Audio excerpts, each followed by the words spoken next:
What is up, guys? It is Bob Blah Blah, and welcome to the end of World War II. That's right, it's finally here. Black Ops 4 comes out this week, and I'm ready to move on. Don't get me wrong, I'll actually probably still play this game sometimes. That's how much I enjoyed it, unlike most of you watching this video.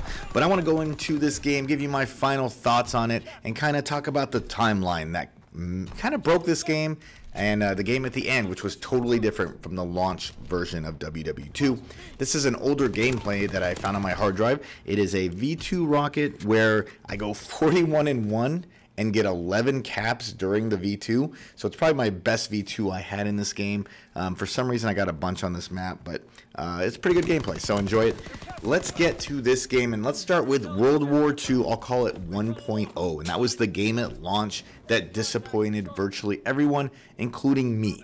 The maps, there was only 9 of them. They weren't that good, though. They grew on me. I actually liked 4 or 5 of the maps, but 9 maps just isn't enough. We all know that. It's just not enough. At the start of the game, the launch was horrendous. Michael Condrey was still the head, and let's be real, that guy's just an idiot.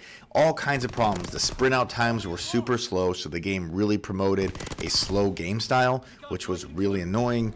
The streaks were weak, and that didn't change. The streaks are just weak in this game. They're still fun. There's nothing wrong with them, but they're not great. There's nothing in this game that's super amazing other than the ball turret gunner. They made that so hard to get that I don't think I ever saw one legitly earned in this game, that except on the map shipment. No other, I never saw one, I don't think, or maybe once. That's how hard it was to get the streaks. So the launch game also had stronger SBMM, skill-based matchmaking. I don't care what anyone says. I truly believe it existed. The first like 4 months of this game, I was struggling to keep like a 1.5 KD. It was brutal. Every game was just a complete, it felt like an MLG competitive match. Everyone was jumping around. It was just super hard. So the game just started off really rough. My friend got a Pop-Tarts, basically quit and said he didn't like it. Me and Snick played through, and the game started to shift. Michael Condrey quit or was fired, whatever you want to call it, side promoted. I don't care about him. The game instantly improved. The guy who took over immediately started changing the game for the better. We started having more frequent events, and they were better. They added new divisions. They tweaked all the divisions. They basically did a complete division reset because they knew the divisions were set up so poorly to start. They increased the sprint out times. They made them faster. They just did all this stuff, which is just awesome, the second they got rid of Michael Condrey. So basically, blame him for this game sucking. Then the map pack started coming out, and the game became totally different again for the better. The map pack maps in this game are awesome. Like, I've never been happier with map packs, and in this game, literally all 4 of them are great, all 4 of the sets, so a total of 12 maps added. And I enjoy playing them all the time, virtually every one of them. So the game basically just got better all year long, in my opinion. And if you go pre-Condrey, the game was like a C, but post-Condrey, it's a lot better. The other thing I love about this game is the events. They gave us constant events with tons of new variants, weapons, lots of reasons to play the game. I also love the way they did supply drops. Now, don't get me wrong, I hate supply drops. I'm against them. I don't like them in any game, including this one. But they did it in a way that they were easy to earn, and if you just played the game, you weren't going to get every variant. I've played the game like 15 days or something, but I still don't have every variant, but you're going to get a version of every gun if you just play the game a long time. You won't get them all, but you'll have at least one version of every gun, I'm convinced, if you just played a decent amount of time, and that's really fair, and that's without spending a penny. I never spent a penny on this game in terms of supply drops, and yet I have virtually every gun, and virtually every variant. So I really like the way the supply drops worked. I really like the orders and contracts. It gave you something to play for every day, and it actually forced me to play a lot of game modes I don't normally play. I ended up playing capture the flag sometimes, lots and lots of kill confirmed, even hardcore modes, because there was a lot of hardcore orders. And so I ended up playing lots of hardcore TDM and kill confirmed. And guess what?